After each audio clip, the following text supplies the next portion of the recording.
안녕하세요. 현숙한 여인의 가치를 다루고 있습니다. 오늘 본문은 잠언 31장 10절에서 31절입니다. 10절. 현숙한 여인을 누가 찾을 수 있느냐? 그녀는 루비보다 훨씬 더 값지다. 10절부터는 히브리 알파벳 순서로 된 답관체 형식으로 되어 있습니다. 잠언의 결론으로서 잠언 서론에서 나온 젊은이에게 이런 여인을 찾으라는 권고입니다. 현숙한이란 단어는 힘있는, 유능한, 용감하거나 장렬하다는 뜻으로 대개 전사에게 쓰였습니다. 이 단어는 성경에서 이 여인과 룻에게만 쓰였습니다. 이 단어로 여자를 수식한 것을 이상하게 여길 수 있습니다. 그러나 자기 본분을 다하려면 여인이어도 지휘관이 되어 군대를 거느리는 것만큼이나 용기가 필요한 일입니다. 탁월한 남자가 있듯이 탁월한 여인도 있는 것입니다. 이 여인은 행정가며 중개인이며 자선가이며 장인입니다. 아내는 각자 자신에게 주어진 것으로 능력껏 기여해서 남편과 함께 집안을 세우고 경영하는 것입니다. 누가 찾을 수 있느냐라 한 것은 현숙한 여인을 아내로 맞이하는 것의 중요성을 강조하는 것입니다. 루비라고 번역된 단어는 어떤 종류의 광물을 가리키는지 분명하지 않으나 진주나 산호나 홍보석 등을 나타낸다고 봅니다. 가장 값지고 귀한 보석보다 비교할 수 없이 귀하다는 사실을 부각시켜줍니다. 11절. 그녀의 남편이 그녀를 마음으로 끝까지 믿으니 부족한 것이 없을 것이다. 직역하면 남편은 자기 마음을 그녀에게 맡기나니가 됩니다. 여인의 지혜로 말미암아 남편과 아내 사이의 관계가 마음과 마음으로 연결된 밀접한 영적인 긴밀감이 있는 것입니다.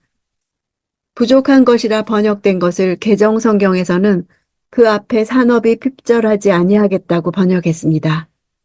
산업은 노획물, 약탈물을 가리킵니다. 아내를 통해 남편이 얻는 이익을 전쟁에서 적을 물리치고 빼앗은 전리품으로 보는 것입니다. 전리품은 여호와께서 주신 승리의 상징입니다. 하나님이 주신 기업을 빼앗기지 않고 차지하는 아내의 능력을 말하고 있습니다. 13절. 그녀는 양모와 말을 골라 부지런히 손을 놀려 일한다. 13절부터 19절까지는 현숙한 아내의 경제적으로 유능한 모습을 묘사합니다. 가정은 경제 단위이기도 합니다. 양모는 겨울옷의 재료이며 마는 여름옷의 재료입니다. 겨울옷과 여름옷을 예비하는 것은 여인의 부지런함과 계획성을 구체적으로 묘사하는 것입니다. 14절. 그녀는 상인들의 배와 같아서 양식을 멀리서 구해온다. 그녀의 폭넓은 경제활동을 상인의 배에 비유합니다. 고대 이스라엘의 경제는 가족 구성원들의 숫자에 기초해서 생존을 위한 노동력을 얻었고 자급자족했으며 생산물이 남으면 가내공업과 물물교환을 통해 필요한 거래 구조를 확장했습니다.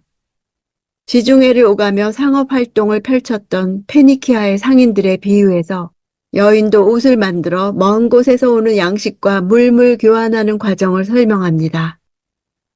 양식은 온갖 식료품과 진귀한 물건들을 상징합니다.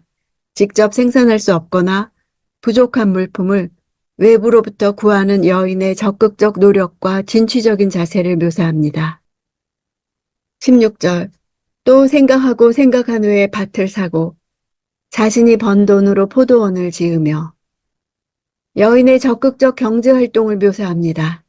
밭을 살펴보고 밭의 위치와 토질과 상품성에 대해 충분히 검토하고 전문가적인 평가를 한 후 구매하는 행위의 주체는 여인으로 표현되고 있습니다. 일반적으로 히브리 사회에서 땅의 구매와 같은 일은 가정의 중대사로서 가장이 맡아서 처리했습니다. 이 여인은 그런 사회적 제약에 얽매이지 않고 적극적으로 개입하고 있습니다. 18, 19절. 장사가 잘 될 것을 알고는 등불을 밤에도 꺼뜨리지 않고 손으로 손뭉치를 들고 손가락으로는 물레를 잡는다. 여인은 무역 활동으로 얻은 이익이 좋다는 것을 알게 되어 그 결과 지칠 줄 모르고 밤에도 등불을 꺼뜨리지 않습니다.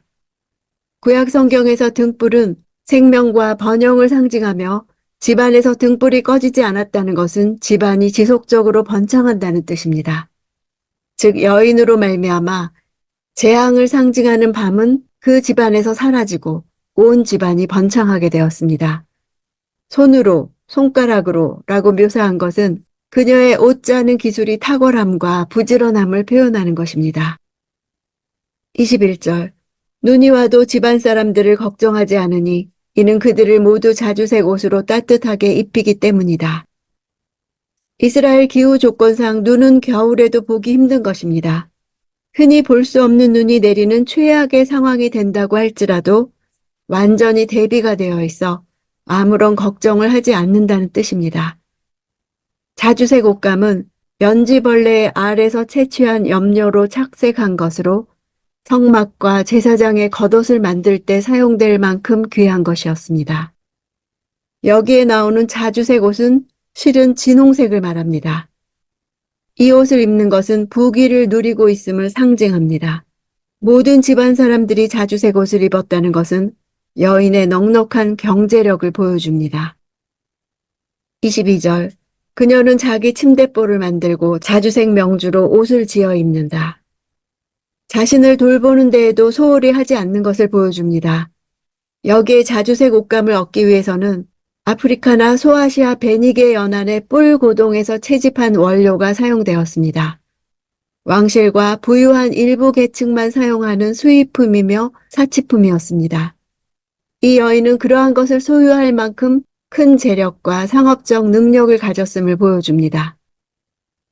23절 그녀의 남편은 성문에서 그 땅 장로들 가운데 앉고 그곳에서 존경을 받는다. 23절은 전체 구조상 한가운데에 위치해서 이 단락의 핵심임을 보여줍니다.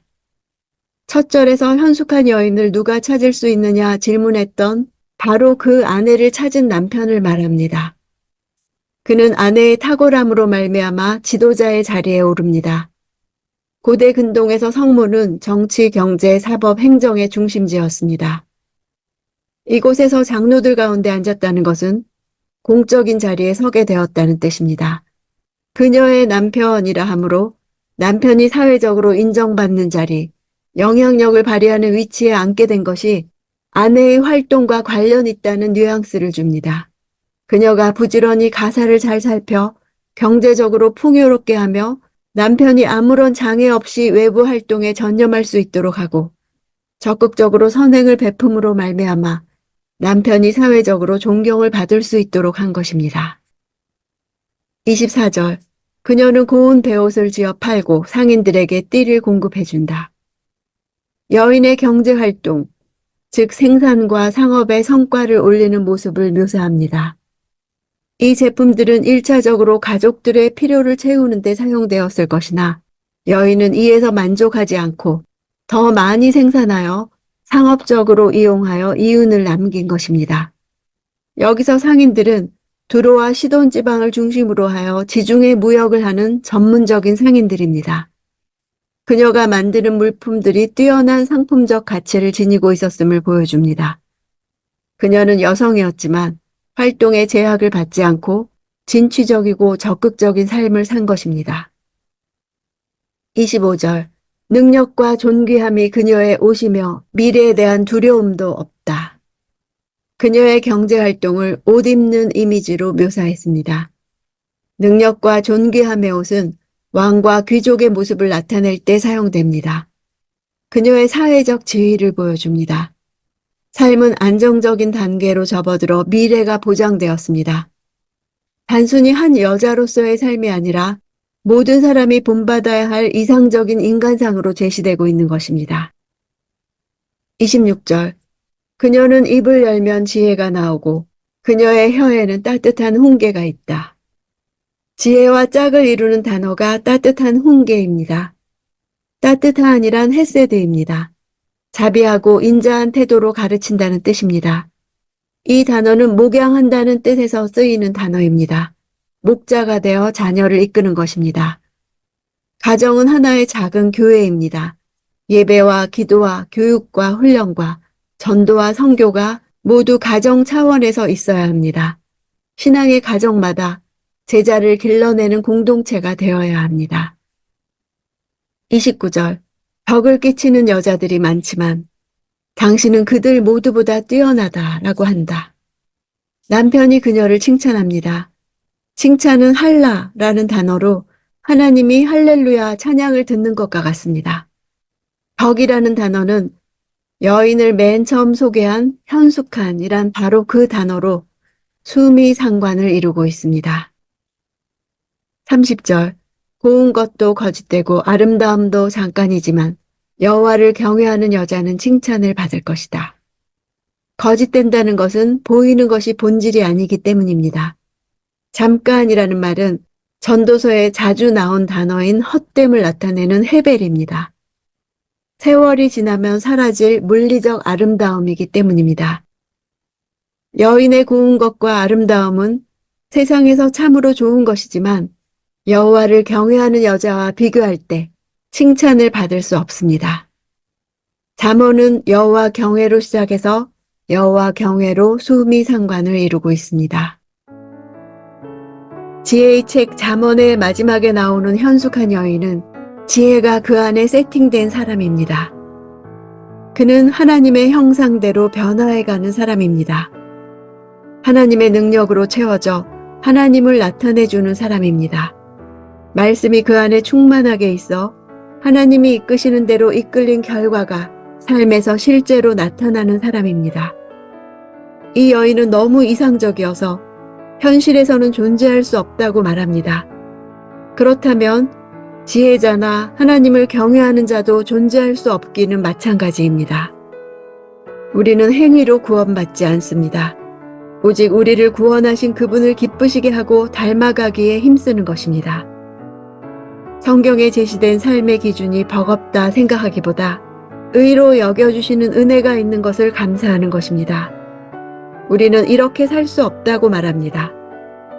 하나님이 내 안에 거하지 않으면 우리는 이렇게 살 수 없습니다. 그러나 지혜이신 하나님이 내 안에 거하셔서 하나님의 능력으로 하나님과 함께 다스리는 자는 이렇게 살 수 있다고 보여주시는 것입니다. 하나님을 나타내는 삶을 살기를 사모하십니까?